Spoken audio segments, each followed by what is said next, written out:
Thank you.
देव घ्या कोणी देव घ्या कोणी देव घ्या कोणी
रुतले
देवना लगे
आयता आला घर पुसोनी देव न लगे साठविण्याचे रुदले जागे देव मंदला भाव बुडाला काय करू देव न लगे साठविण्याचे रुदले जागे देव घ्या फुका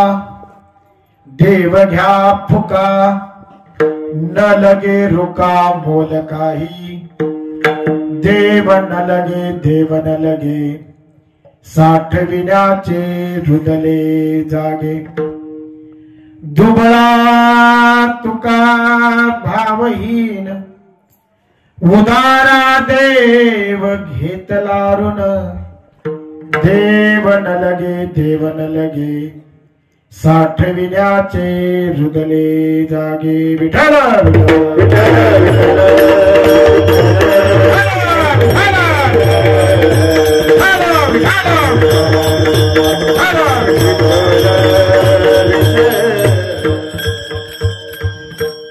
महायोग पीठे तटे भीमरथ्या वरम पुंडलिकाय दातुन मुनींद्रे समागत्य तिष्ठन्तमानंद कंदम परब्रह्मलिंगम भजे पांडुरंगम पांडुरंगा करू प्रथम नमन दुसरे चरण संतांची त्यांच्या कृपादाने कथेचा विस्तारू बाबाजी सद्गुरुदास तुका वक्रतुंड महाकाय सूर्यकोटि समप्रभ निर्विघ्नं कुरु मे देव सर्वकार्येषु सर्वदा अलंकापुरी पुण्यभूमी पवित्र जिथे नांदतो ज्ञान राजा सुपात्र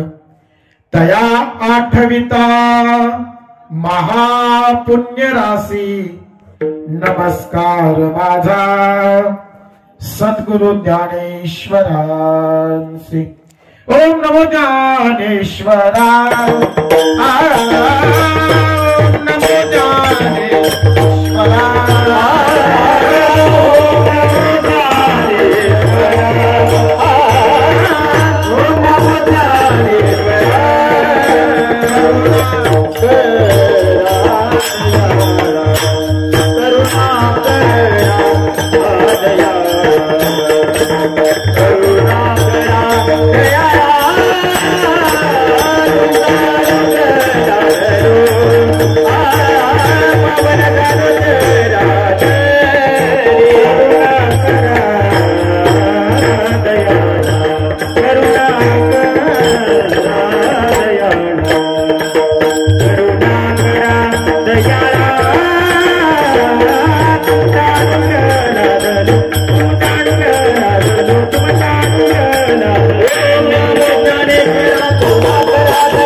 ओम नमो ज्ञानेश्वरा करुणा करा दयाळा तुमचा अनुग्रह लाधलो पावन झालो चराचरी नमो सद्गुरु तुकया ज्ञानदीपा नमो सद्गुरु सच्चिदानंद रूपा नमो सद्गुरु भक्त कल्याण मूर्ति नमो सद्गुरु भास्करा पूर्ण कीर्ती माझी वाणी तुझे वर्णी गुणला ऐसे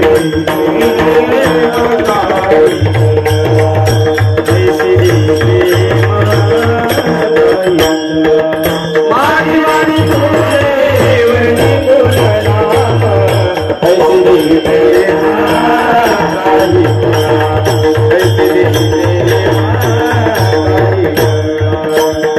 वाणी तुझे वर्णी गुणगान, माझी वाणी तुझे वर्णी गुणगान, माझी वाणी तुझे वर्णी गुणगान, माझी वाणी तुझे वर्णी गुणगान, माझी वाणी तुझे वर्णी गुणगान,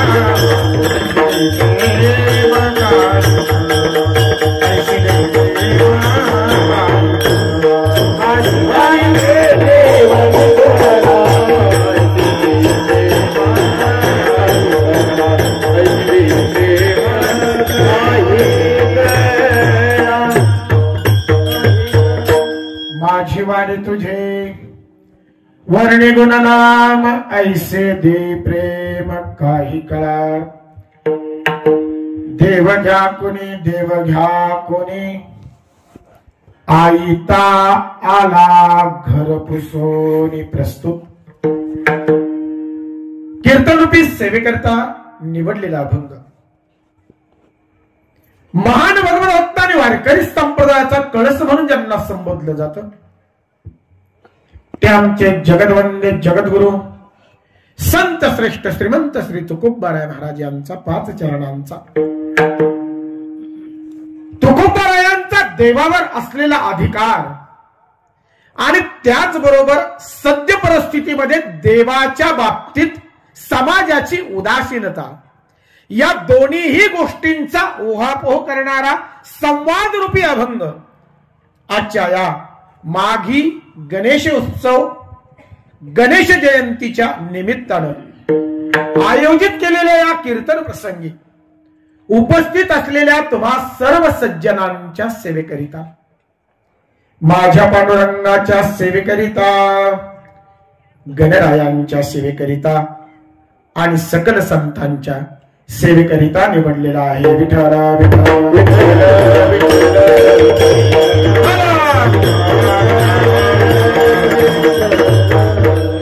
अभंग अत्यंत सोपा आहे, परिचयाचा तर आहेच. तुकोबारायांच्या गाथ्यातला अत्यंत सुंदर असा अभंग आहे. आज गणेश जयंती, माघी गणेश उत्सव, गणपती बाप्पांचा जन्म आणि त्या जन्मोत्सवानिमित्त आयोजित कीर्तन सेवा. 1 दिवसाचं हे उत्सव कीर्तन आहे. सप्ताहातली कीर्तन वेगळी आणि उत्सवाच्या निमित्तानं आयोजित केलेलं कीर्तन वेगळं. बर का, या ठिकाणी जो अभंग घेतला गेला आहे गणरायांच्या आगमना प्रित्यर्थ, त्यांच्या जयंती प्रित्यर्थ गणराया स्वतः आले, मग आमचं कर्तव्य आमचं दायित्व काय? त्या गणपती बाप्पांकडून नेमकं आगमन झाल्यानंतर काय शिकावं, आमच्या जीवनामध्ये गणपती बाप्पांकडून काय उतरावं, या दृष्टीनं खऱ्या अर्थानं आजचा विचार करण्याचा दिवस आहे. खरं तर गणपती बाप्पांना बुद्धीची देवता म्हटलं गेलं. बुद्धीची देवता, गणरायांकडून बुद्धीचं वैभव प्राप्त व्हावं.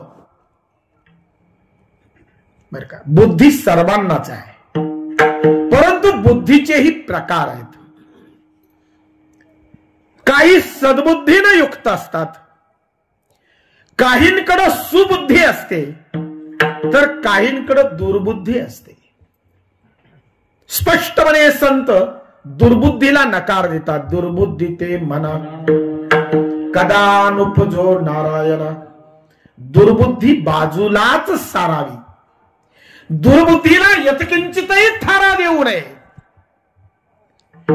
सुबुद्धीच्या बाबतीत असं म्हटलं गेलं की सांसारिकता तसं काही यशस्वी होत नाही संसार.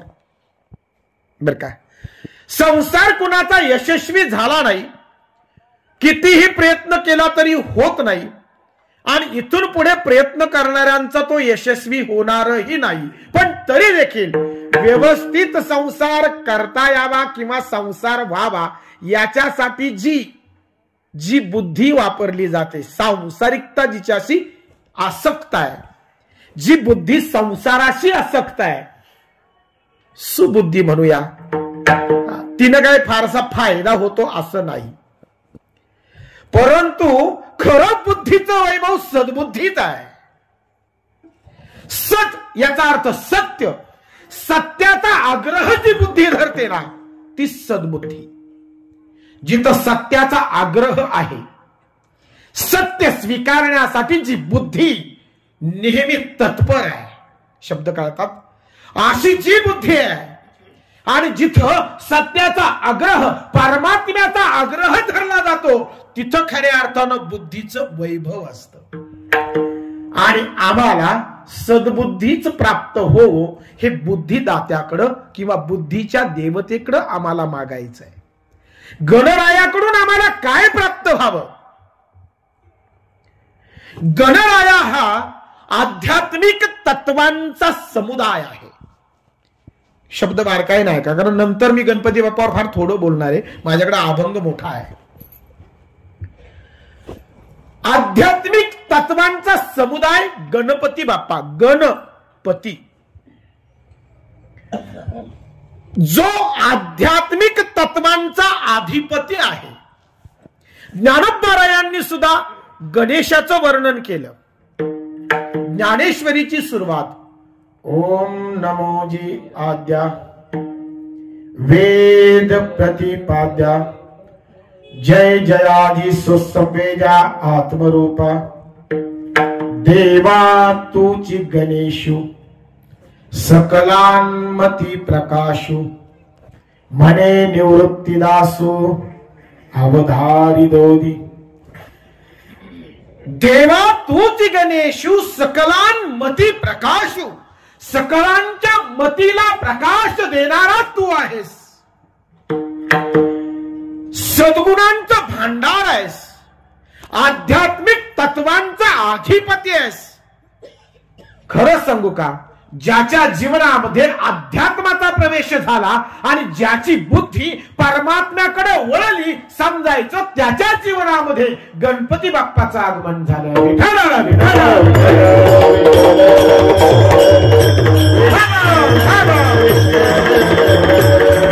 आणि म्हणून जोपर्यंत आमच्या जीवनामध्ये परमार्थाची वाटचाल सुरू होत नाही, जोपर्यंत आमचं जीवन आध्यात्मिकतेकडे वळत नाही, तोपर्यंत गणपती बाप्पा आमच्या जीवनात प्रवेश करते झालेत असं म्हणता येत नाही. कारण बाप्पांचं आगमन हेच अध्यात्मातलं पहिलं पाऊल आहे. गणपती बाप्पा म्हणजे प्रारंभ आहे, सुरुवात आहे. गणपती बाप्पा म्हटलं की मांगल्य आहे, मंगल मूर्ती आहे. खरंय ना.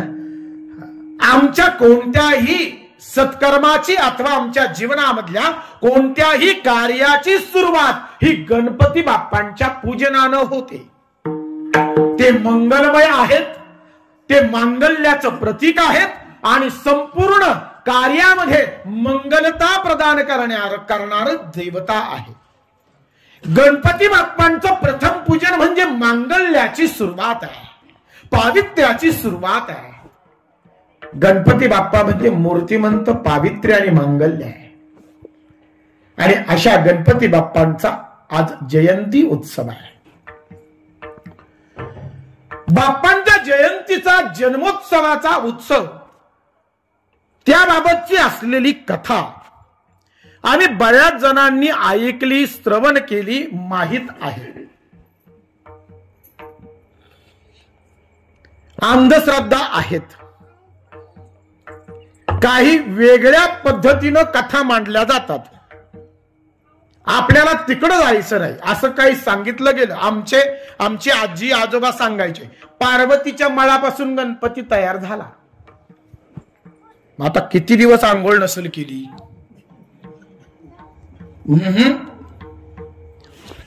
मूळ मुद्दा असा आहे, मुळातच शक्तिरूप आहेत पार्वती माता. त्या मूर्तिमंत शक्ती आहेत. आणि मला वाटतं प्रकाशाला मलिनता येणं हे बुद्धीला पटत नाही. तुमचं काय मत आहे? सूर्याच्या ठिकाणी अंधार मुक्कामाला नाही राहू शकत, कसा राहील? नाही राहू शकत. ज्ञानाच्या ठिकाणी अज्ञान कधीच मुक्कामाला थांबत नाही. जिथं ज्ञान आहे तिथं अज्ञान पूर्णपणे निवृत्त आहे. बरोबर आहे. जिथं प्रकाश आहे तिथं पूर्णपणे अंधाराची निवृत्ती आहे.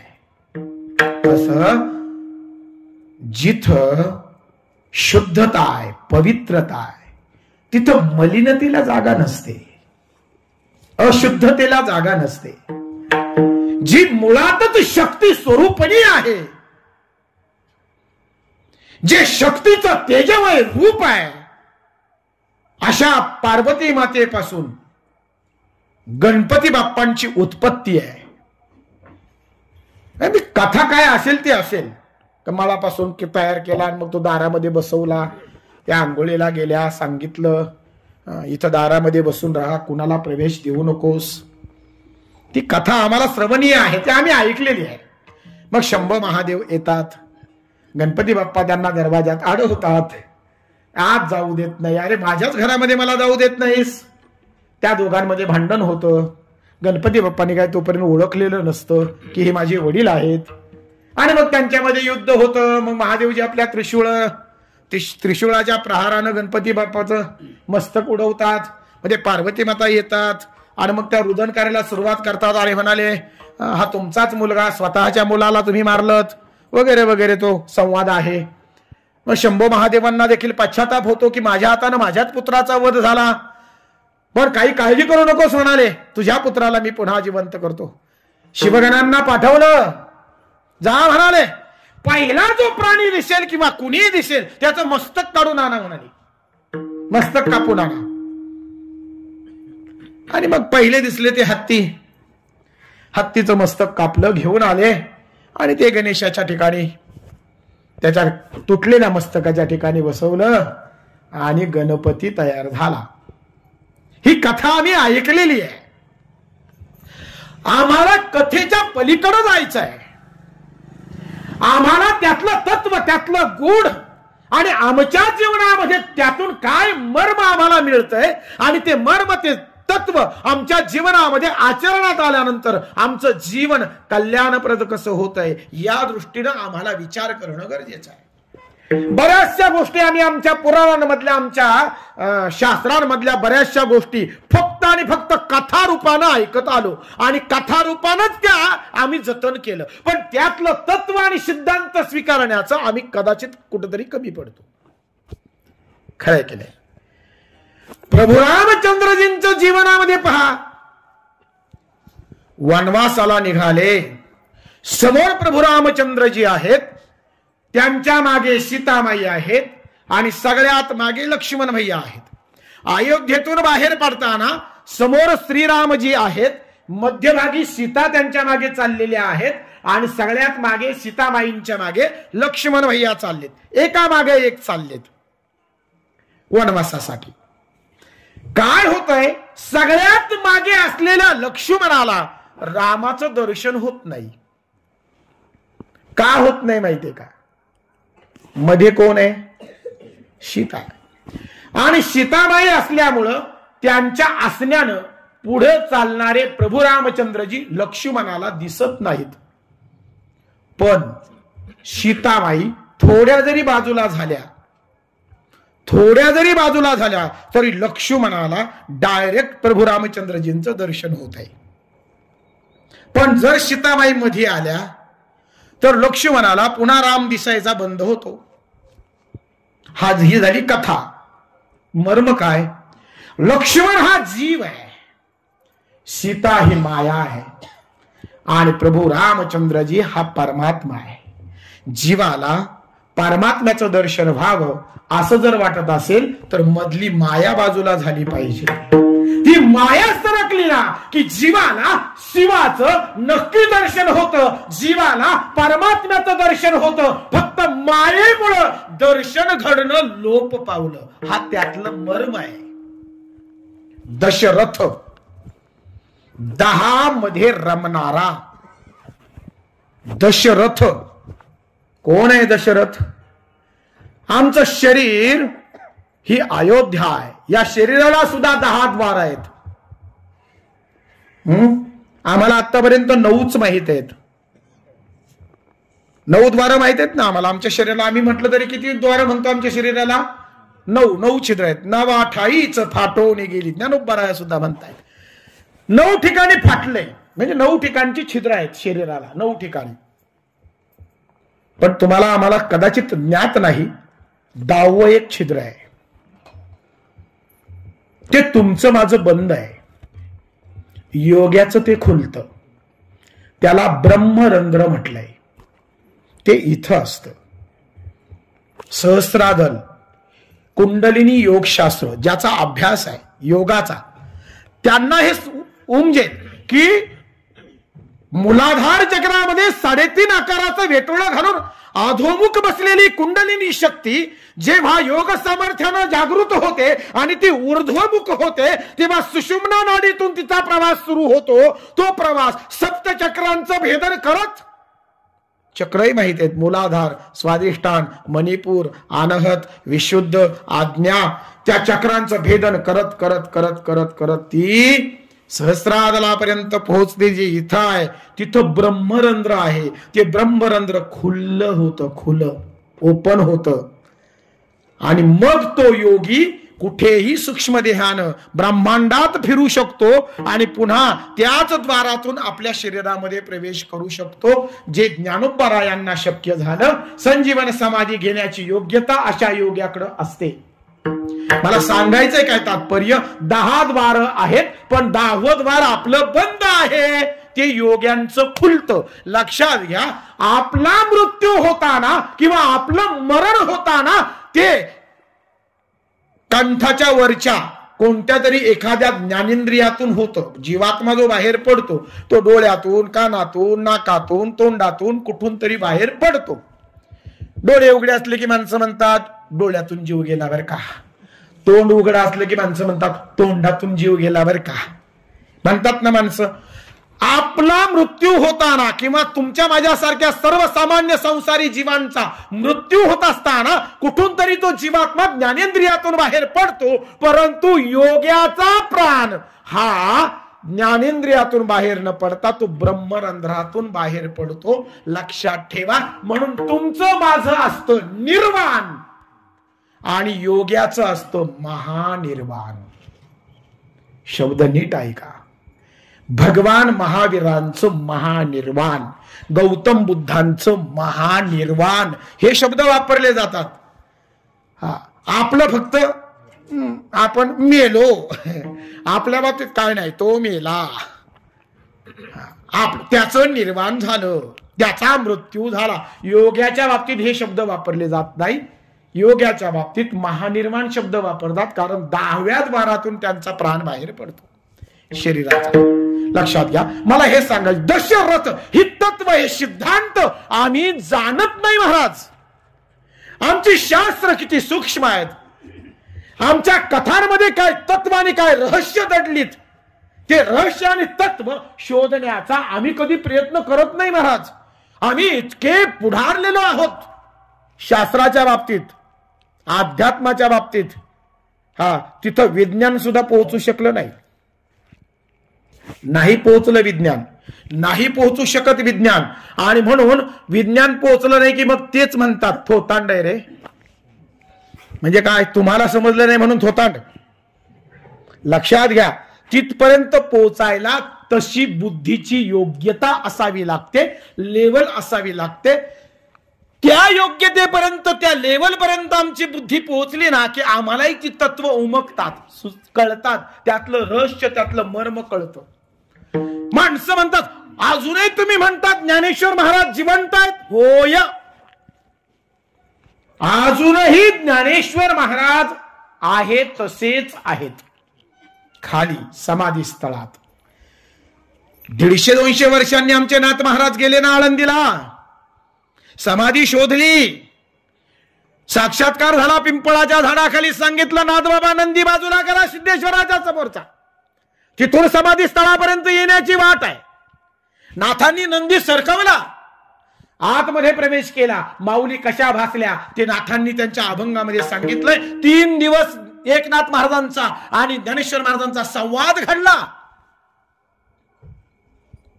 150-200 वर्षानंतर माऊली जशा आणि तशाच आहेत. का आमचं विज्ञान त्याचं उत्तर देत नाही, लक्षात घ्या.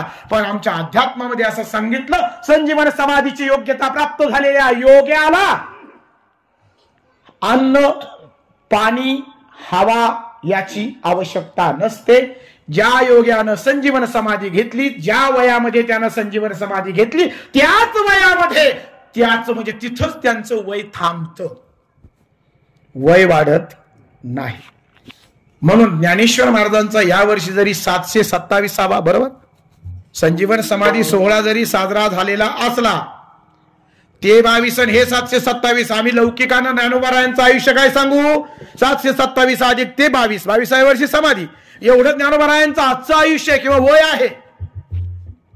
पण नाही, ज्ञानोबारायांनी वयाच्या 22व्या वर्षी संजीवन समाधी घेतली आणि आजही ज्ञानोबारायांचं वय हे 22च आहे. ते 22च वर्षांचे आहेत. वय वाढत नाही संजीवन समाधी घेतलेल्या योग्याचं. सूक्ष्म देहानं ते कुठेही जाऊ शकतात, पुन्हा आपलं स्थूल शरीर निर्माण करू शकतात. हा सगळा योगाचा तत्वाचा भाग आहे. रश मला सांगायचं काय, मी इकडं का गेलोय माहितीये का, आम्ही जेव्हा कथा म्हणून बघतो ना एखाद्या गोष्टीकडं, तेव्हा त्या कथाच राहून जातात. पण आम्ही त्यातलं मर्म, त्यातलं रहस्य जाणण्याचा प्रयत्न केला पाहिजे. आणि म्हणून आज गणेश जयंतीच्या निमित्तानं केवळ आम्ही गणपती बाप्पा मोरया म्हणून जय जयकार तर करणार आहोतच, गणपती बाप्पाचं नामस्मरण करणार आहोतच, पण त्याचबरोबर बाप्पा समजून घेऊन त्या बाप्पामध्ये दडलेली जी आध्यात्मिक तत्व आहेत ना, ती आध्यात्मिक तत्व शोधायची आहेत, ते स्वीकारायची आहेत आणि ते आचरणात आणायची आहेत. ही खरी गणेश जयंती आहे.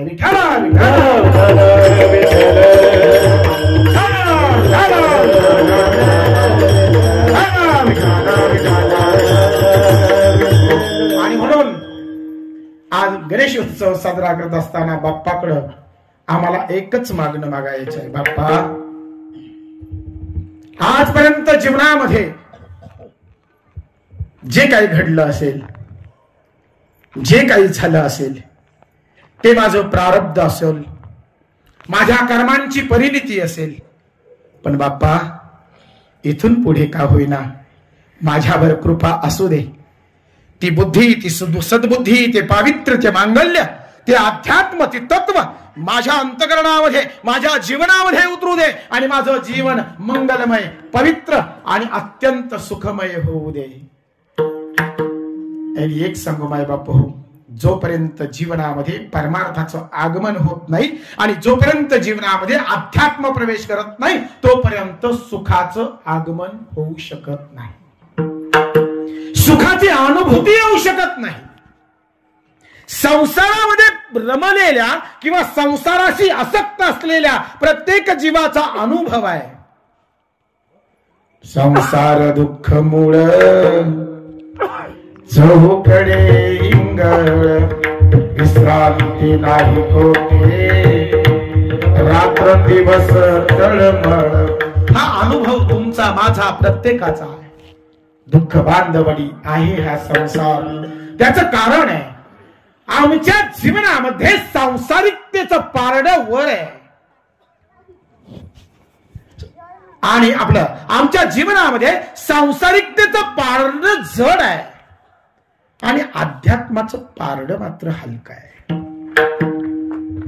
बरं का, जोपर्यंत आमच्या जीवनामध्ये अध्यात्माचं पारडं जड होत नाही ना, तोपर्यंत आम्हाला दुःखाची अनुभूती येतच राहणार. सुख पाहिजे तर सुखालागी करशी तळमळ, तरी तू संसार कर एक वेळ. असे सुखालागी करशी तळमळ, तरी तू पंढरीशी चाले एक वेळ, मग अवघाती सुखरूप होसी, जन्मोजन्मीचे दुःख विसरसी. हे तत्व आहे. सुख पाहिजे, तळमळतोय सुखासाठी, जा पंढरीशी जा रे एक वेळ, मग अवघाती सुखरूप होसी. म्हणून अध्यात्म भगवंताचा प्रवेश जीवनामध्ये जोपर्यंत होत नाही तोपर्यंत आम्हाला सुख, आनंद, समाधान याची अनुभूती येऊच शकत नाही, जी आजही आम्हाला नाही. बरीच माणसं म्हणतील आम्ही तर भजन करतो, आम्ही तर मंदिरामध्ये जातो, आम्ही तर रोज सकाळी देवाचं दर्शन घेतल्याशिवाय पाणी सुद्धा पित नाही, माझ्या गळ्यात माळ आहे, मी रोज हरिपाठ करतो, मी रोज ज्ञानेश्वरी वाचतो, मी दरवर्षी आळंदी पंढरीची वारी करतो, मी एकही कीर्तन सोडत नाही महाराज. टीव्हीवर असले तरी ऐकतोच, गावातही कुठं असले तर ऐकतोच, पण आजूबाजूच्या पंचक्रोशीमध्ये कुठेही कीर्तन असू द्या मी तिथे जातो आणि ऐकतोच, भजनाला जातो. मग एवढं सगळं मी करतो पण समाधान मिळत नाही हो. एक सांगू का, परमार्थ भक्ती करायची नसते, अनुभवायची असते. परमार्थात करायचं काहीच नाही, करायचं काहीच नसतं, अनुभवायचं असतं. परमार्थ हा अनुभवासाठी आहे, तो करण्यासाठी नाही आहे. मला ज्ञानेश्वरी वाचायची आहे, मला वारी करायची आहे, करणे नाही, अनुभवणे. वारी करणं वेगळं आणि अनुभवणं वेगळं. म्हणून लक्षात घ्या, जोपर्यंत, आणि एक लक्षात घ्या, आमचा जो गैरसमज आहे ना बाजूला करून ठेवा. आम्ही अत्यंत मोठा गैरसमज बाळगू नये, तुम्ही मी सगळेच. आम्हाला असं वाटतं की मी जेवढं काही जमवीन ना तेवढा मी सुखी होईल, जेवढा मी बँकेतला बॅलन्स वाढवीन ना तेवढा मी सुखी होईल, जेवढी एकर वाढेल ना तेवढा मी सुखी, जेवढे मजले चढतील ना तेवढा मी सुखी होईल. आपला हा सगळ्यांचा, तुमचा माझा सगळ्यांचा हा एक गैरसमज आहे.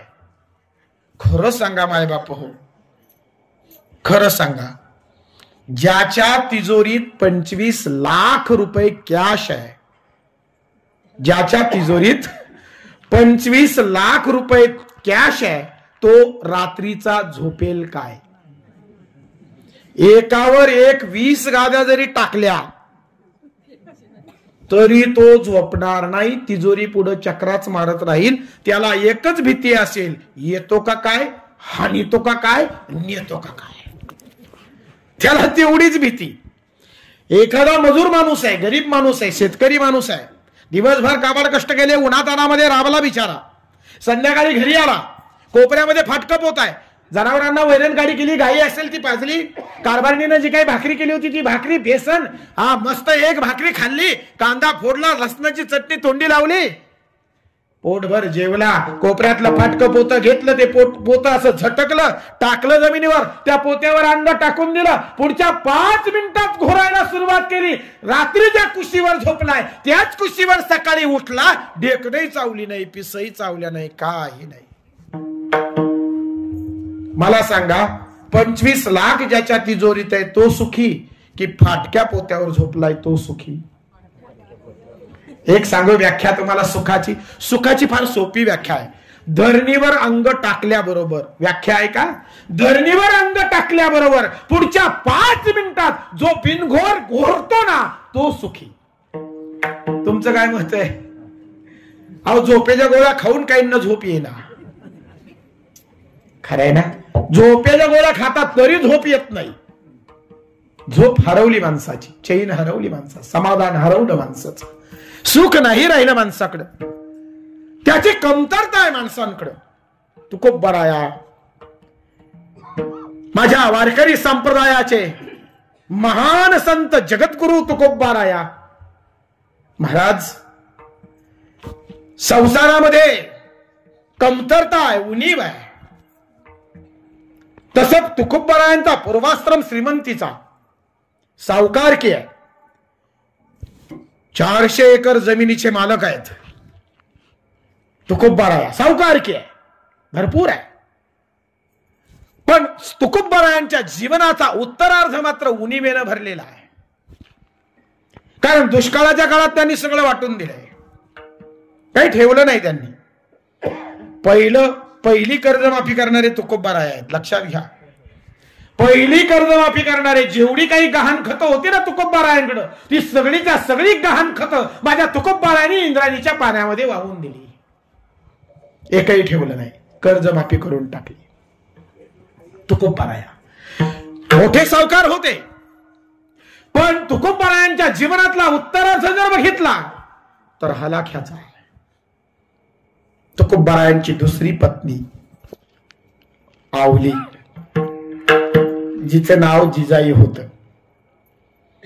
एक सांगू, तुम्ही फार भाग्यवान माणसं आहात की छत्रपती शिवरायांच्या मातीमध्ये, भूमीमध्ये जन्म झाला. या महाराष्ट्राला 2 व्यक्तींचं समर्पण आहे, लक्षात घ्या. एक छत्रपती शिवाजी महाराज आणि 2 जगद्गुरु तुकोबाराया. छत्रपती शिवाजी महाराज याच पुणे जिल्ह्यातले जुन्नर तालुक्यातले, त्यांचा जन्म, आणि तुकोबाराया सुद्धा याच पुणे जिल्ह्यामधले. म्हणून म्हटलं तुमच्यासारखी भाग्यवान माणसं नाहीत. इथं स्वराज्याचे संस्थापक याच मातीत जन्माला आले आणि इथं वारकरी संप्रदायाचा कळस सुद्धा याच मातीत जन्माला आला. अशा भाग्यवान मातीमध्ये तुमचा जन्म आहे. आज तुमच्या पायाची धूळ कपाळी लावावी एवढी पुण्यवान माणसं आहात तुम्ही. पण एक लक्षात घ्या, छत्रपती शिवाजी राजे म्हटल्यानंतर आणि प्रश्न विचारला, राजांना घडवलं कुणी? आमच्या तोंडातून नकळत एकच वाक्य आणि एकच नाव बाहेर पडतं, जिजाऊ मासाहेब. दुसरा शब्दच बाहेर पडत नाही, दुसरं नावच बाहेर पडणार नाही. राजे घडवले कुणी? आऊसाहेबांनी घडवले. या महाराष्ट्राला उभं करण्याकरता 2 जिजायांचं समर्पण आहे, लक्षात घ्या. हा महाराष्ट्र उभा करण्याकरता, आणि आजचा जो महाराष्ट्र तुमच्या माझ्या डोळ्यासमोर आहे, हा महाराष्ट्र असाच अबाधित उभा करण्यासाठी 2 जिजायांचं समर्पण आहे. एका जिजाईनं आपला पुत्र या महाराष्ट्राला दिला आणि दुसऱ्या जिजाईनं आपला पती या महाराष्ट्राला दिला. म्हणून आजचा महाराष्ट्र उभा राहिला. बाय बापू, एका जिजाईनं आपला मुलगा दिला आणि एका जिजाईनं आपला पती या महाराष्ट्राला दिला. एकानं आपल्या मनगटाच्या आणि आपल्या तलवारीच्या सामर्थ्यावर या महाराष्ट्रामध्ये हिंदवी स्वराज्य निर्माण केलं. मुघलांच्या वाकड्या नजरा फोडण्याचं काम, तोडण्याचं काम आमच्या राजांनी केलं. गुलामगिरीतला महाराष्ट्र, या महाराष्ट्राला स्वराज्याचं स्वप्न आमच्या राजांनी दाखवलं. आणि या महाराष्ट्रामध्ये आपल्या लेखणीच्या, अभंगांच्या, कीर्तनांच्या, विचारांच्या माध्यमातून माणसाला जाग करण्याचं काम, उभं करण्याचं काम आणि या महाराष्ट्रामध्ये भक्ती रुजवण्याचं काम तुकोबांनी केलं. अरे एका माणसानं माणसं जमवली तर एका माणसानं माणसं उभी केली. म्हणून आजचा महाराष्ट्र आहे. या 2 जिजायांचं समर्पण विसरू नका. आवली, तुकोबा तिला लाडानं आवली म्हणायची. ती तुकोबांची दुसरी पत्नी आहे. आधीची पत्नी दम्यानं गेली, तुकोबारायांची. तिला दम्याचा आजार होता. ती पत्नी गेल्यानंतर तुकोबारायांचं लग्न पुण्याच्या आप्पाजी गुळव्यांची मुलगी, आप्पाजी गुळवे, त्यांची मुलगी जिजा, तिच्याशी झालं. बरं, आप्पाजी गुळवे हे त्या काळामध्ये महाराष्ट्रातले फार मोठे श्रीमंत, 3 श्रीमंत होते त्या काळामध्ये. त्या 3 श्रीमंतापैकी आप्पाजी गुळवे हे एक श्रीमंत आहे. एक सांगू, आप्पाजी गुळव्यांची श्रीमंती म्हणजे तुकोबारायांच्या सासरची श्रीमंती, आवलीच्या माहेरची श्रीमंती. आप्पाजी गुळव्यांकडं, ऐका हा, कान उघडे ठेवा, आप्पाजी गुळव्यांकडं 3600 एकर ऊस होता. आप्पाजी गुळव्यांकडं 3600 एकर ऊस होता. संपूर्ण पश्चिम महाराष्ट्राला गुळ पुरवण्याचं काम एकटे आप्पाजी गुळवे करायचे. आप्पाजी गुळव्यांच्या घरातले नोकर चांदीच्या ग्लासानं पाणी प्यायचे महाराज. ही त्यांच्या घरची श्रीमंती, आवलीच्या माहेरची. अशा श्रीमंत बापाची पोरगी तुकोबारायांची दुसरी पत्नी आहे. विचार करा. तुम्ही विचार कराल का तुकोबारायांना ती कशी, तुकोबारायांची सावकारकी बघून आप्पाजी गुळव्यांना वाटलं की एका सावकाराला जर मी माझी लेक देतोय तर ती नक्कीच सुखी राहणार. पण आपल्या लेकीच्या नशिबामध्ये काय वाढलंय बापाला माहित नव्हतं. दुष्काळाच्या काळामध्ये तुकोबांनी सगळं वाटून दिलं, सगळंच्या सगळं त्याग केला. परिस्थिती सांगतोय मी. तुकोबांच्या घरी दारिद्र्य नांदायला आलं. वाडा गेला, कुडाच्या झोपडीमध्ये राहणं आलं. एका दिवाळ सणाला आवली आपल्या बापाच्या घरी पुण्याला गेली. 4 दिवस राहिली. 4 दिवस राहिल्यानंतर लगबगीनं तिनं आपली पिशवी भरली आणि ती देहूला निघाली. बापांना विचारलं, पोरी 4 दिवस आलीस, राहिली असतील अजून 4 दिवस? ती म्हणाली, नाही बाबा, माझा नवरा देववेडा आहे. कुठेही काट्या कुट्यात बसतो, नामस्मरण करत, भाकर मिळत नाही त्याला. त्याच्या भाकरीची काळजी मला करावी लागते. मला जावं लागेल माझ्या नवऱ्यासाठी जावं लागेल. हे कारण सांगितल्यानंतर बापालाही अडवलं नाही. आपल्या मुलाला, आवलीच्या भावाला बैलगाडी जुंपायला सांगितली. बैलगाडी, आप्पाजी गुळव्यांची बैलगाडी, सोन्याची शिवळं होती बैलगाडीला, मोरपिसांच्या झुली होत्या बैलांच्या पाठीवर, चंदनाची साठ्या होत्या बैलगाडीला. आप्पाजी गुळवांची एका श्रीमंत बापाची बैलगाडी आहे. भावानं बैलगाडी झुंपली, बहिणीला हात दिला, गाडीमध्ये बसवलं. भाऊ म्हणाला, ताई चल मी तुला सोडून येतो.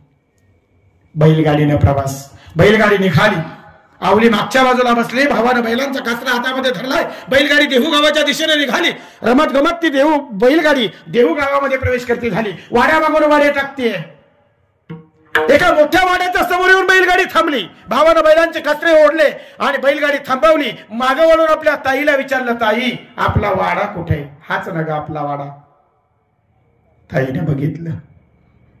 डोळ्यात आलेले 2 थेंब अश्रूंचे तिनं पदरानं पुसले. दादा बैलगाडी चालू ठेव, घर आलं की मी सांगेन तुला.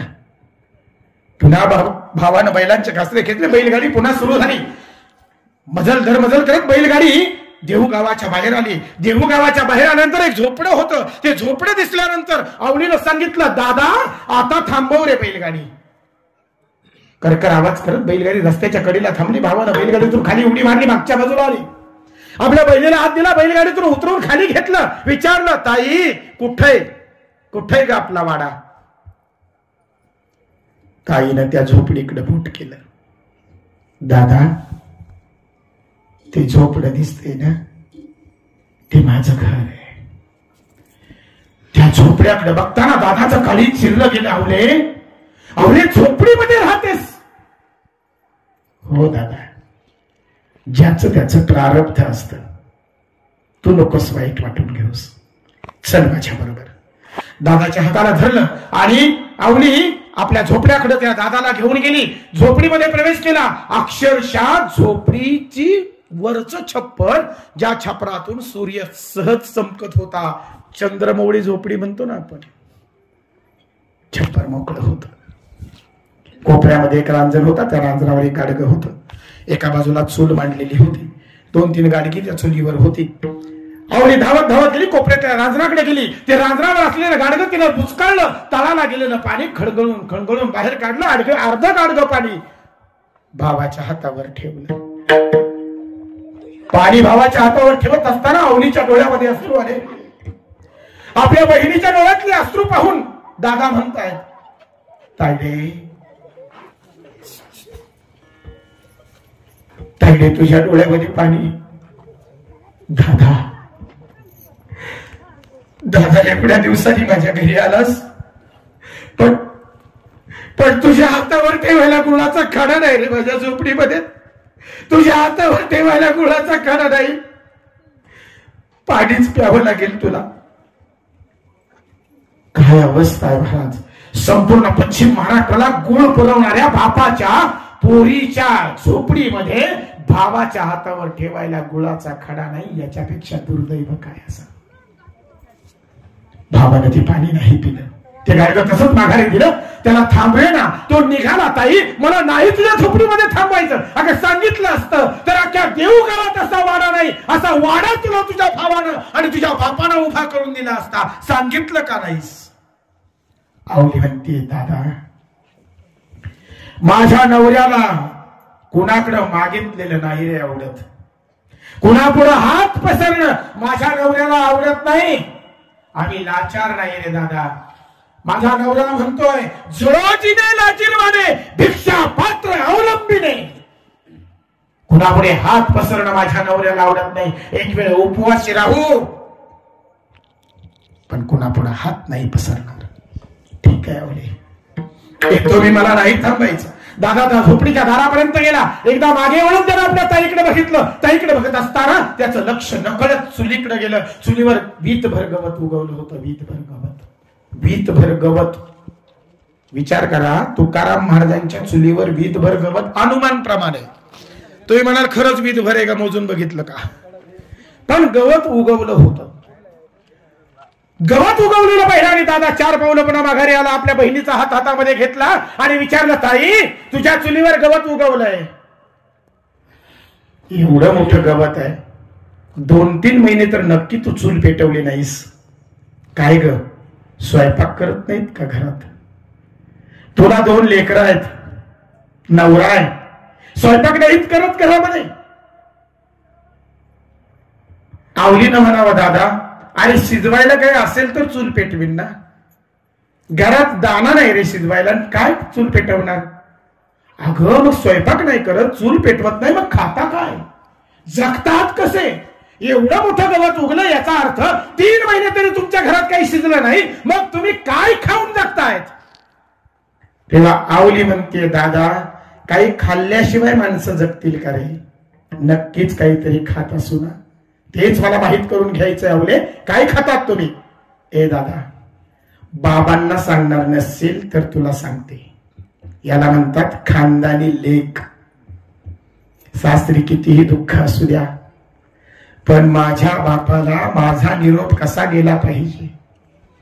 ती लेख जेव्हा आपल्या बापाला निरोप पाठवते ना, ती कधीच असा निरोप पाठवत नाही की तुमची लेख दुःखात आहे.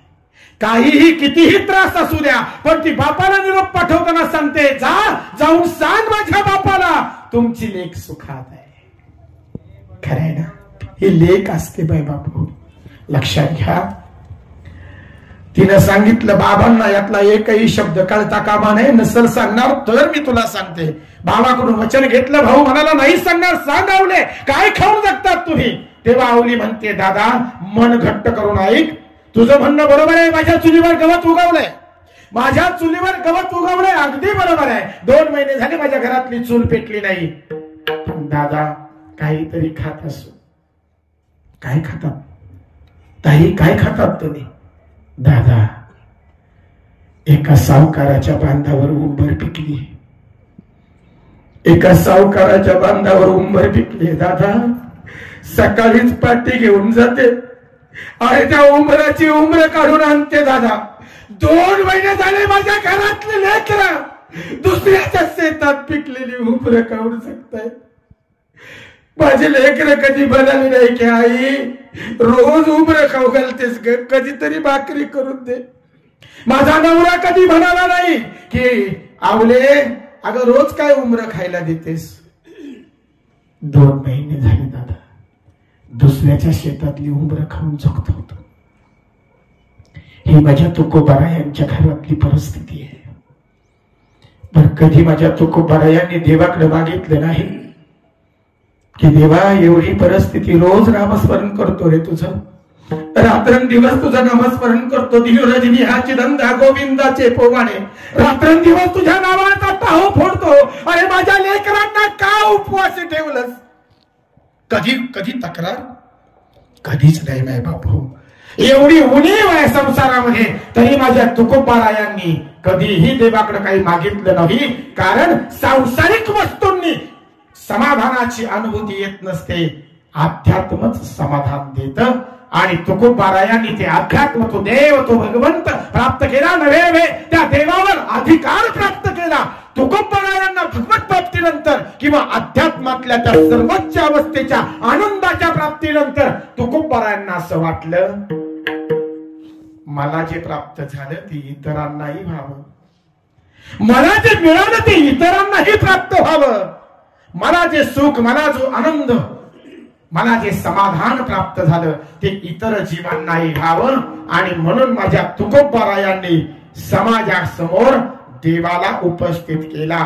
एका पाटीमध्ये, कल्पना करा, एका पाटीमध्ये देवाला घातला. ती पाटी डोक्यावर घेतली आणि माझे तुकोबाराया देहू गावाच्या मध्य रस्त्यावरून देव विकायला निघाले आणि हका मारू लागले, देव घ्या कोणी, देव घ्या कोणी, देव घ्या कोणी, देव घ्या, देव घ्या कोणी, देव घ्या कोणी, देव घ्या कोणी, देव घ्या कोणी, देव घ्या कोणी, देव घ्या, देव घ्या कोणी, देव घ्या, देव घ्या कोणी, देव घ्या कोणी,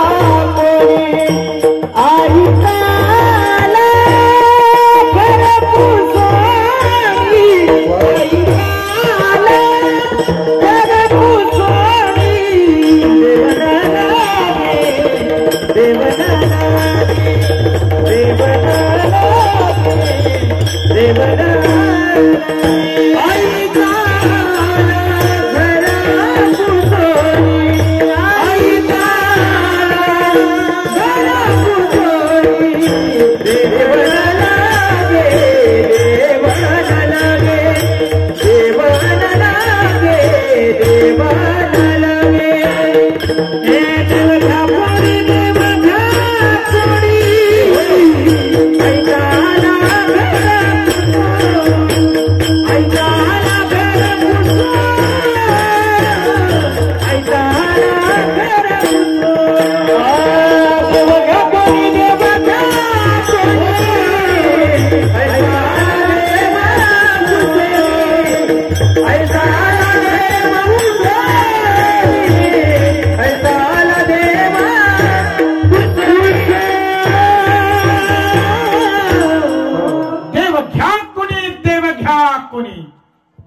आयताला घर पुसोनी.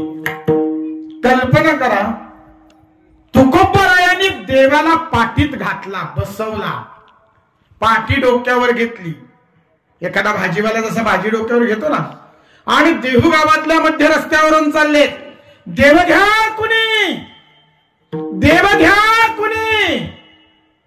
घरातून माणसांनी ऐकलं, अंगणात बसलेल्यांनी ऐकलं, पारावर बसलेल्यांनी बघितलं, सगळ्यांनीच आश्चर्यानं बघितलं. रोजचा आवाज दिसत नाही, वेगळाच दिसतोय, रोजची भाजीवाली नाही. कोण आलंय? सगळ्यांनीच कौतुकानं बघितलं, आश्चर्यानं बघितलं. तर तुकाराम महाराजांच्या डोक्यावर पाठी आहे आणि तुकाराम महाराज काहीतरी विकायला आलेत, हाका मारतायत, देव घ्या कुणी, देव घ्या कुणी. ओ ताई या, या इकडे या, देव घ्या. ओ काका, अहो देव घ्या. बोलावत आहेत याला त्याला. लोक चर्चा करायला लागले, म्हणाले काय हो तुकाराम महाराजांचं काय चाललंय? भजन कीर्तन करण्याचा त्यांचा रोजचा उद्योग, आज हे काय नवीनच काढलंय, व्यापार वगैरे काय काय म्हणाले, काय डोक्यावर घेऊन आलेत? माणसांनी गर्दी केली, पोरं त्यांच्या मागे निघाली गर्दी करून. तुकाराम महाराज चाललेत. कोणीतरी विचारलं, तुकोबाराया अहो काय आणलाय डोक्यावर विकायला आज? म्हणाले देव आणलाय, देव. जरा कल्पना करा बर का, देव कुणाला विकता येतो? बर, तुम्ही कोणती वस्तू विकू शकता? ज्या वस्तूवर तुमची मालकी आहे तीच. शेजारच्याची शेती आपण विकू शकत नाही, कारण उतारा त्या शेतीचा आपल्या नावावर नाही, त्या जमिनीची मालकी आपली नाही, तर आपल्याला विकण्याचा सुद्धा अधिकार, ज्या वस्तूवर आपला अधिकार आहे, मालकी आहे, तीच वस्तू आपण विकू शकतो. तुम्हा मला नाही देव विकता येणार. विकू शकतो आपण देव? नाही. पण माझे तुकाराम महाराज बघा ना, काय अधिकारवाणीने बोलतायत, देव घ्या कोणी, देव घ्या कोणी. अरे देव विकायला आले, अधिकार आहे, तेवढी सत्ता आहे. तुकाराम महाराजांची मालकी आहे देवावर, मालकी, म्हणून तर विकायला आणला. देव घ्या कोणी, देव घ्या कोणी. देव म्हटल्यानंतर माणसं चार चार पावलं मागे सरकले. आम्हाला वाटलं काहीतरी वेगळी काहीतरी भाजी वगैरे काहीतरी असेल काय, तर म्हणे देव चार पावलं मागे सरकली.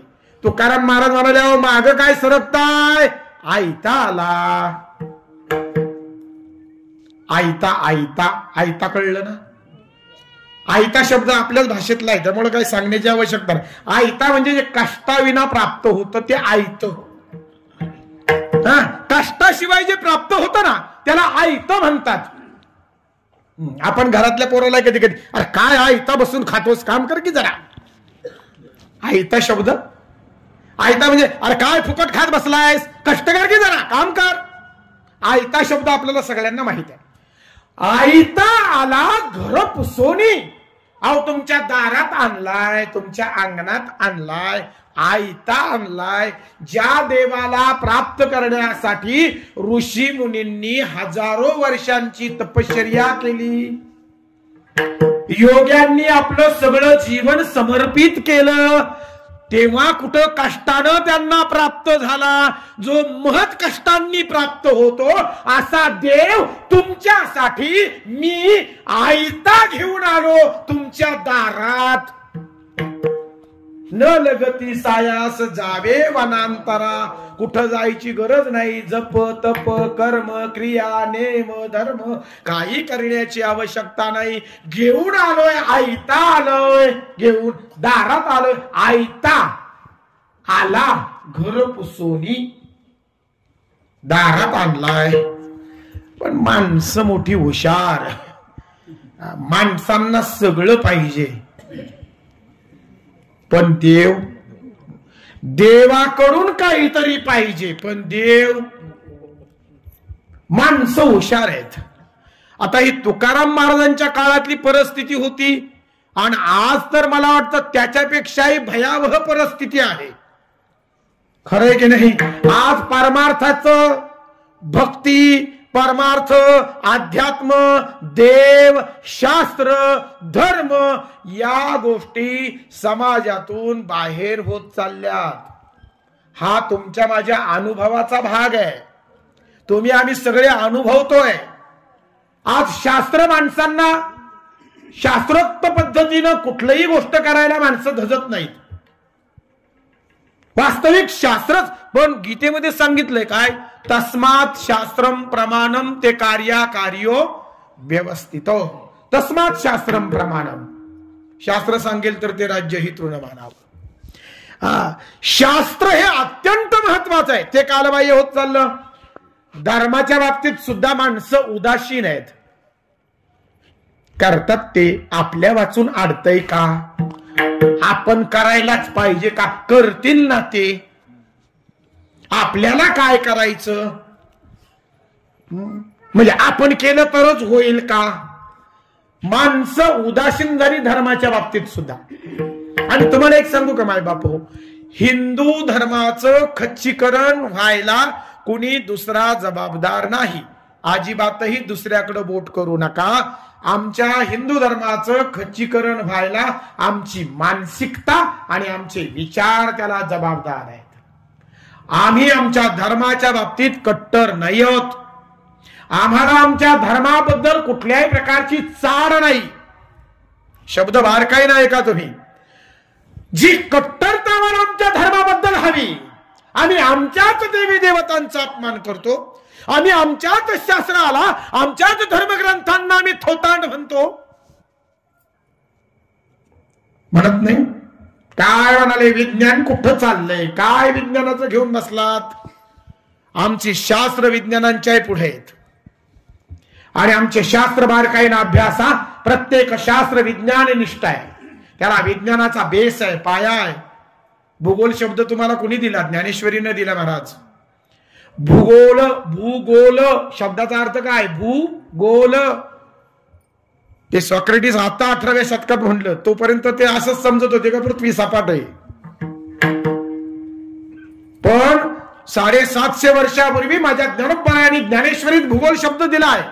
भूगोल, पृथ्वी ही गोल आहे हे माझे ज्ञानोबा सांगतायत. अनुरेणूया ठोकरा, अनुरेणूची संकल्पना आमच्या संतांना ज्ञात आहे. अहो, पाण्यापासून वीज तयार होते आमची ज्ञानेश्वरी आम्हाला सांगते. सूर्य स्थिर आहे, त्याच्या भोवती ग्रह गोल फिरतात हे आमच्या ज्ञानेश्वरीने सिद्ध केलं. काय घेऊन बसलात महाराज? ते राईट बंधूंनी आम्ही विचारलं ना, सांगा रे विमान कोणी बनवलं, तर ते म्हणतं राईट बंधूंनी बनवलं. राईट बंधूंनी विमान बनवलं नाही. राईट बंधूंनी विमान बनवण्याच्या 20 वर्ष आधी तळपाडे नावाच्या एका मराठी माणसानं विमान बनवलंय. मुंबईच्या चौपाटीवर त्याचं परीक्षण झालं. त्या परीक्षणाला सयाजीराव गायकवाड, गोपाळकृष्ण गोखले आणि लोकमान्य टिळक स्वतः उपस्थित होते. 2000 माणसांच्या उपस्थितीमध्ये त्या तळपाडे नावाच्या मराठी माणसानं तिथं मुंबईच्या चौपाटीवर विमान परीक्षण केलं. ते असफल झालं. पण लक्षात ठेवा, पहिला विमान बनवणारा जर कोण असेल तर तो आमचा मराठी माणूस आहे. याचा अभिमान आम्हाला असला पाहिजे.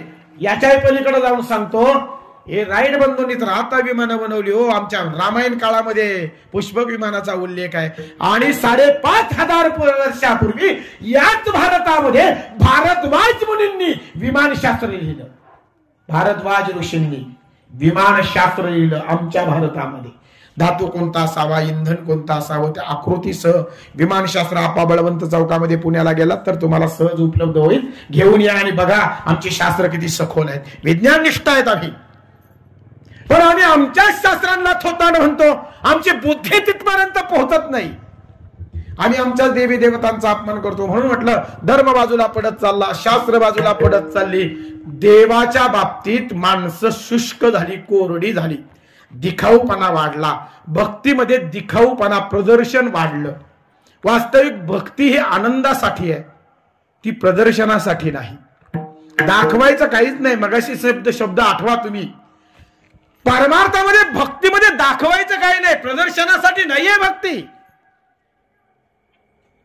पण माणसं वरच्या रंगालाच भुलतात. ते महाराज मोठे आहेत का बरं? अहो, 4 चाकीतून आले. त्यांचे टाळकरी, त्यांचे गायक, हो, त्यांना दुसरे चालत नाहीत. त्यांना त्यांचे टाळकरी हवेत, त्यांना त्यांचेच गायक हवेत, वादक सुद्धा त्यांचाच हवा. मोठे ते म्हणजे आम्ही मोठे का म्हणालो? मुद्दा लक्षात घ्या बर का. अहो म्हणाले ते मोठे वारकरी का? अहो म्हणाले माळ बघितली का, किती मोठ्या मण्यांची, म्हणजे मोठ्या मण्यांची माळ असला म्हणजे मोठा वारकरी का? प्रदर्शनावर जाऊ नका. काय भुललासी भरिल या रंगा, वरच्या रंगाला भुलू नका माय बाप हो. परमार्थामध्ये वरचं महत्वाचं नसतं, आतलं महत्वाचं असतं. तुम्ही आतून कसे, तुमच्या परमार्थातली तुमची उंची हे तुमचं अंतरंग ठरवतं. तुम्ही आतून कसे आहात हे महत्वाचं आहे, बाहेरून कसे यावर तुमची माझी परमार्थातली उंची ठरत नाही माय बाप. आणि म्हणून या सगळ्या गोष्टी आज देवाच्या बाबतीत उदासीनता आहे महाराज. उदासीनता, नकोच देव म्हणले. तुकाराम महाराजांच्या पाठीमधला देव बघितला आणि माणसं 4-4 पावलं मागे सरकली. काय आणले म्हणाले तुकाराम महाराज, याची आम्हाला गरज नाही, आम्हाला देवाची गरज नाही. एक लक्षात घ्या बरं का, जो कोणी कितीही मोठा असू द्या, संपत्तीनं, इस्टेटीनं, शक्तीनं, प्रतिष्ठेनं, पदानं, कितीही कोणीही मोठा असू द्या, ज्या दिवशी त्यानं मला देवाची गरज नाही म्हणून देव नाकारला ना, त्याच दिवसापासून त्याचा पराभव निश्चित झाला. दुर्योधनही म्हणाला होता, कृष्णा मला लढणारी माणसं पाहिजेत रे, घोडे हाकणाऱ्यांची माझ्याकडे कमी नाही. तू जर फक्त सारथ्याच काम करणार असशील तर मला तुझी गरज, वाक्य काय, मला तुझी गरज नाही. ज्या दिवशी दुर्योधन म्हणाला ना कृष्णा मला तुझी गरज नाही, त्याच दिवशी दुर्योधनाचा पराभव निश्चित झाला. त्याच्याकडे काय कमी होतं? संपत्ती होती, सत्ता होती, शक्ती होती, सामर्थ्य सगळं होतं, पण पराभूतही तोच झाला. एक सांगू, यत्र योगेश्वरो कृष्ण यत्रो पार्थो धनुर्धरा तत्र स्त्री विजयो. जिथं देव आहे, जिथं धर्म आहे, जिथं नीतिमत्ता आहे, जिथं शास्त्र आहे, जिथं नीतिमत्ता आहे, तिथंच विजय आहे. पण ही गोष्ट आमच्या लक्षात येत नाही मायबाप हो. आम्ही देवाला सहज बाजूला करतो. माणसं तुकाराम महाराजांना म्हणाले, तुकोबाराया तुम्ही देव आणलाय पण आम्हाला देवाची गरज नाही, अभंगाच्या दुसऱ्याच्या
आम्हाला तुमच्या देवाची गरज नाही, देव न लगे. तुकोबराय म्हणाले, का रे बाबा का नको? आयता आणलाय ना, काय हरकत आहे घ्यायला, का नको? माणसांनी उत्तर दिलं, साठविण्याचे रुदले जागे. रुदणे म्हणजे व्यापणे, जिथं साठवायचा ती जागा आधीच भरली. कसं घेऊन कुठं ठेवू? ठेवायला जागा नाही देवाला आमच्याकडं. हो, 50 लाखाचा बंगला, 4 बेडरूम, पण 50 लाखाच्या बंगल्यात 10 बाय 10चं देवघर नसतं. ही शोकांतिक आहे. मग नंतर विचारला, म्हणाले एवढा मोठा तुमचा बंगला आणि देवघर? अहो म्हणले महाराज प्लॅनिंग मध्येच नव्हतं. बर बाबा, तुझ्या प्लॅनिंग मधून देव बाहेर पडला असं नको व्हायला का? त्याच्या प्लॅनिंग मधून आपण बाहेर पडू आणि त्यानं जर प्लॅनिंग केलं आपल्याला बाहेर करायचं तर समजून घ्या काय होईल, नाही का? आणि म्हणून माय बाप हो, काय झालंय माहितीये का? माणसांनी देवाकडे पाठ फिरवली. तुम्ही म्हणाल नाही हो, लय रांगा देवळांपुढं, लय रांगा तुडवून माणसं काय सांगायचं म्हणाली, एवढी गर्दी एवढी गर्दी. मला खरं उत्तर द्याल का तुम्ही? खरं उत्तर, मंदिरांपुढे ज्या रांगा आहेत, तीर्थक्षेत्रांना ज्या रांगा आहेत, त्या रांगा देवासाठी आहेत का देवाकडून काहीतरी मागण्यासाठी येत? मनापासून उत्तर द्या. देवासाठी? काहीतरी समस्या आहे, काहीतरी प्रॉब्लेम आहे, काहीतरी दुःख आहे, काहीतरी त्रास आहे, सगळीकून आता उपाय थकले. मग म्हणला आता चला एकच दार, देवाची द्वारी जाऊन उभा राहिला. देवा म्हणजे मागण्यासाठी रांगा, देवासाठी जाणारे फार थोडेत. घरामध्ये देवघरात पहा जरा काय अवस्था होते देवघरांची. अक्षरशः तो मागच्या सणाला ठेवलेला नैवेद्य अजूनही तसाच आहे.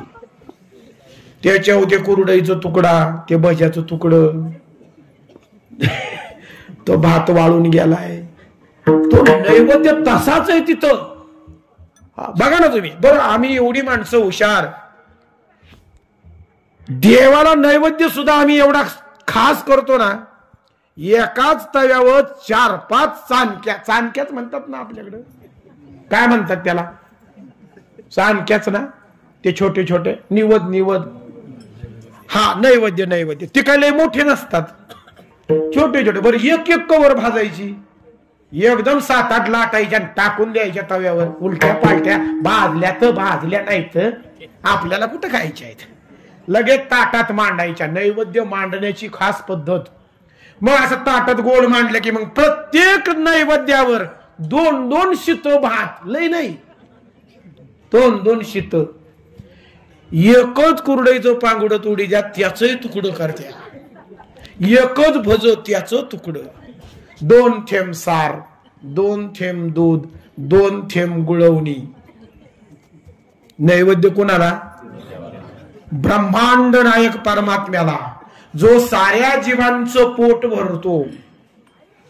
माय बापो एक सांगू तुम्हाला, आपल्या नैवेद्याची, आपल्या नारळाची, आपल्या दुधाची, आपल्या पाण्याची त्याला काहीही आवश्यकता नाही. त्याला लईच नारळ खावेसे वाटले तर उगवीन की 2-4 झाडं. नारळ त्यानंच निर्माण केले, दूध त्यानंच निर्माण केलं, पाणी त्यानंच निर्माण केलं. त्याला लईच खावंसं वाटलं पुरणपोळ्या तर लक्ष्मी मैयाला सांगेल की अगं पायचे राहू दे, आज छान स्वयंपाक कर बरं.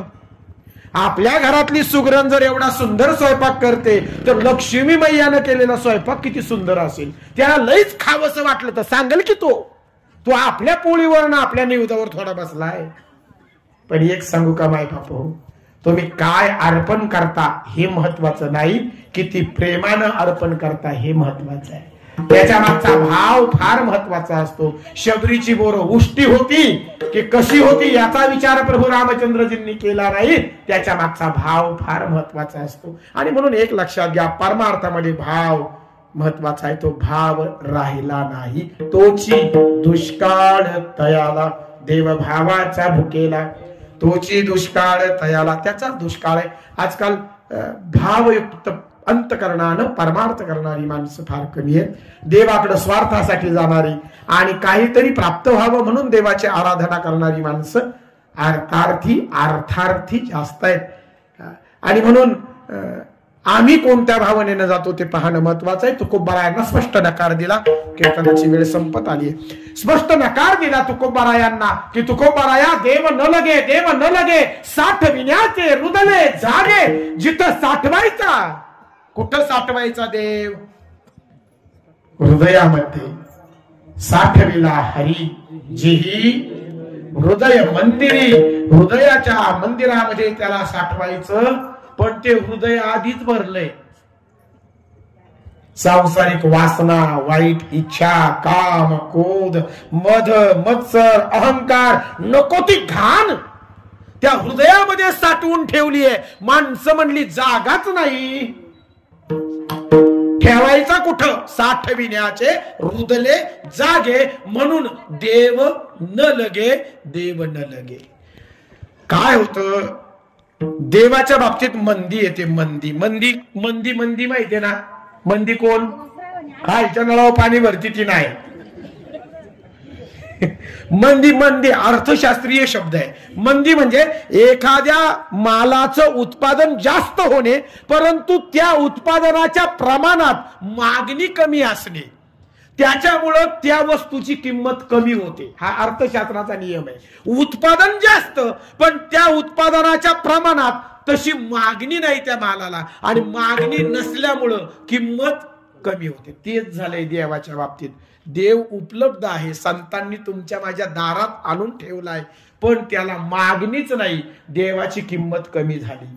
म्हणून तुकाराम महाराज म्हणतायत देव मंदला, देव मंदला भाव बुडाला काय करू. भाव बुडाला म्हणजे किंमत कमी झाली, देवाचं महत्व कमी झालं. आणि म्हणून आता काय करावं. मग शेवटी काय होतं माहितीये का माय बाबा, तुम्ही जर बाजारात गेला असाल, संपवतो, तुम्ही जर बाजारात गेला असाल बाजारात, तर सकाळी जे बटाटा घेऊन बसलेला असतो असा ढिगा असतो, चला 15 रुपये 15 रुपये 15 रुपये घ्या घ्या. आपण म्हणतो 15 नको बाबा, दुपारी येऊ. दुपारी थोडी कमी झालेली असते किंमत. 10 रुपये 10 रुपये फक्त 10 रुपये आजच खा. आजच सकाळी 15 म्हणत होता, दुपारी 10 आला. संध्याकाळी तुम्ही परत जा, तोच बटाट्यावाला माल न संपल्यामुळं 5 रुपये 5 रुपये फक्त 5 रुपये न्या न्या, लेकरा बाळांना खाऊ घाला, न्या न्या 5 रुपये. सकाळी 15 म्हणत होता, दुपारी 10 वर आला, संध्याकाळी तो 5 वर आला. आता पार अंधार पडायला लागला तरी बटाटे कुठे घेतले नाही. यानं विचार केला हा आता भरायचा, परत घरी न्यायचा, न्यायला परत भाडं द्यायचं, त्यापेक्षा संध्याकाळचा म्हणतो, ए दादा ये ने, तुला पाहिजे तेवढे ने, फुकट ने, काही देऊ नको, घेऊन जाय, जाऊ दे तुझी लेकर तरी खातील, ने भाऊ फुकट ने फुकट ने. माणसं तरी म्हणली नको, काय ना फुकट घेऊन करू काय, मला त्याची गरजच नाही तर नेऊ कशाला. हीच परिस्थिती देवाची झाली. आणला खरा माल, आलाय खरा दारात, पण मागणी अजिबात नाही, किंमत तर कमी झाली. शेवटी तुकाराम महाराज कोणीच घेईना देवाला. मग काय म्हणाले माहितीये का, देव घ्या फुका, देव घ्या फुका. फुका फुकट घ्या, घ्या फुकट देतो घ्या, देव घ्या फुका. न लगे रुका मोल काही. रुका म्हणजे त्यावेळेचं कदाचित रुका नावाचं नाणं वगैरे काहीतरी असावं. न लगे रुका मोल काही, रुपया देऊ नको भाऊ, घेऊन जा, फुकट घेऊन जा. तरी माणसं काय म्हणतायत, देव न लगे साठविण्याचे रुदले जागे, तुमचा देवा मला नको. शेवटी तुकाराम महाराज हताश झाले आणि मंदिराच्या एका पायरीवर जाऊन बसले. म्हणाले काय करावं, लोकांना देवाची गरज नाही. किती आश्चर्य आहे, ज्या देवानं जिवंत ठेवलंय, ज्या देवामुळे तुम्ही आम्ही जिवंत आहोत, त्याच देवाला माणसं नकार द्यायला लागली. याच्यापेक्षा मोठं आश्चर्य काय. शेवटी तुकाराम महाराज हताश झाले आणि आपलं भजन त्यांनी देवाच्या पायरीवर बसून सुरू केलं. विठोबा जय जय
देव न लगे साठविण्याचे रुदले जागे. देव मंदला भाव बुडाला काय करू. देव न लगे साठविण्याचे रुदले जागे. देव घ्या फुका न लगे रुका मोल काही. देव न लगे साठविण्याचे रुदले जागे. देवाला नकार. आणि कलियुगामध्ये या गोष्टी आता परमार्थ करतात माणसं, परंतु परमार्थातला भाव मात्र आटत चालला. करणारे वाढले पण मनापासून करणारे कमी होत चालले. ठीक आहे, परंतु तरी देखील एक लक्षात घ्या, परमेश्वराशिवाय भगवंताशिवाय तुमच्या माझ्या जीवनामध्ये अन्य एवहीन. एक सांगू वाक्य, माणसं सहज बोलता बोलता व्यवहारामध्ये म्हणतात, अरे काय जाता रे तिथं, तिथं काय राम आहे का? काही राम नाही. माणसं म्हणतात, अरे काय नाही रे राम नाही तिथं. म्हणजे काय कळलं का? राम असेल तर अर्थ आहे आणि राम नसेल तर सगळं निरर्थक आहे. जीवनामध्ये परमेश्वर असेल, भगवंत असेल, बाकी काहीच नसू द्या, एक देव असू द्या, सगळं प्राप्त आहे. आणि बाकी सगळं असू द्या, देव नसू द्या, सगळं असूनही अप्राप्त आहे. एक जण सहज म्हणाला, महाराज माझ्याकडे जगामध्ये अशी एकही वस्तू नाही का माझ्याकडे नाही. सगळे हो, क्लास 1 मुलगा, क्लास 1 ऑफिसर आहे, सुनबाई नोकरीला आहे, सगळे नातवंड आहे वगैरे, सगळे म्हणाले, शेती पोती बॅलन्स वगैरे बँकेत सगळं आहे म्हणाले महाराज, काही कमी नाही, सगळं घरात जे नाही ते. पण एक सांगू का महाराज, सगळे पण समाधान नाही हो. मग असून उपयोग काय? लक्षात घ्या. आणि म्हणून समाधान पाहिजे, सुख पाहिजे, आनंद पाहिजे, तर एक सांगू, परमेश्वराशिवाय, भक्तीशिवाय, अध्यात्माशिवाय, परमार्थाशिवाय पर्याय नाही. तुकोबारायांनी हे समजावून सांगितलं. आजही गणरायाचं आगमन तुमच्या माझ्या जीवनामध्ये या गणेश जयंतीच्या निमित्तानं होत आहे. कथा मी तुम्हाला सांगणार नाही, तुम्हाला सगळ्यांना ज्ञात आहे. परंतु या आगमनाच्या निमित्तानं आपण गणरायाच्या चरणी एक प्रार्थना मात्र नक्की करूया की हे बाप्पा, आमच्या जीवनामध्ये भले 4 वस्तू कमी दिल्यास हरकत नाही, 4 वस्तू आमच्या संसारामध्ये कमी असल्या हरकत नाही, पण एक लक्षात ठेव बाप्पा, आमच्या संसारामध्ये तुझी उणीव मात्र कधी भासू देऊ नकोस. आमच्या संसारात तू मात्र नित्य राहा. एक सांगू, आणि परमेश्वर जर आपल्या संसारात आगमनित झाला ना, तर आजी संसार सुफल झाला गे माही. संसार देखील सफल झाल्याचं, सार्थकी झाल्याचं समाधान तुम्हाला आम्हाला प्राप्त होईल. आणि आम्हाला काय पाहिजे माई बापू, जीवनामध्ये समाधानच तर पाहिजे, त्याच्यासाठीच हे सगळं चाललंय. आणि म्हणून एक लक्षात घ्या, कितीही वस्तू कमवा मिळवा, तिथं समाधानाची प्राप्ती होणार नाही. पण एकदा मनापासून नामस्मरण करा, आनंद मिळाल्याशिवाय राहणार नाही. एकदा पंढरपूरच्या दिशेनं पाऊल टाका, आनंद मिळाल्याशिवाय राहणार नाही. एकदा संतांचं म्हणणं आचरण करून बघा, आनंद मिळाल्याशिवाय राहणार नाही. आणि म्हणून माय बाप हो, अध्यात्माकडे वाटचाल करा, अध्यात्माशिवाय पर्याय नाही.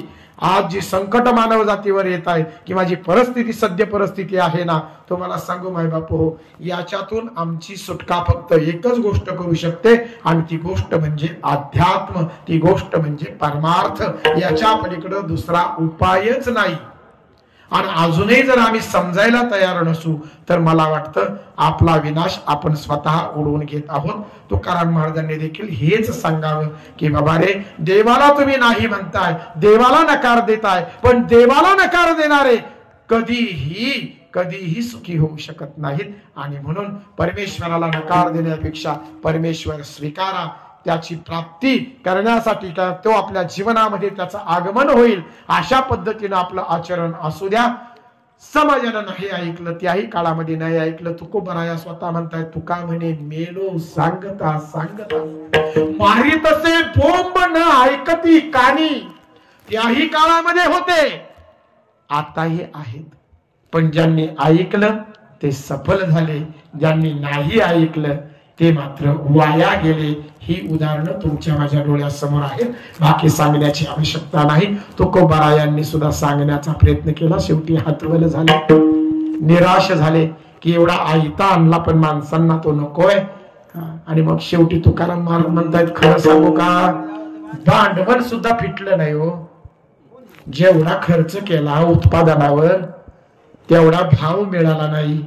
आपण म्हणतो ना, हो भांडवल नाही फिटलो, कर्ज झाले हो, खत आणण्यासाठी कर्ज काढलं, बियाणं आणण्यासाठी कर्ज, किमान ते कर्ज फिटल एवढं तरी मला मिळू द्या.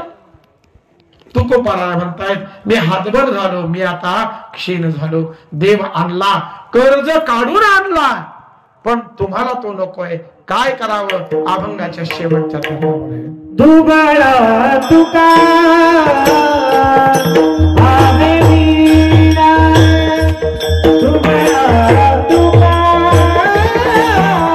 आवे वीणा दुबळा तुका आवे वीणा दुबळा तुका आवे वीणा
सावनी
माऊली झाले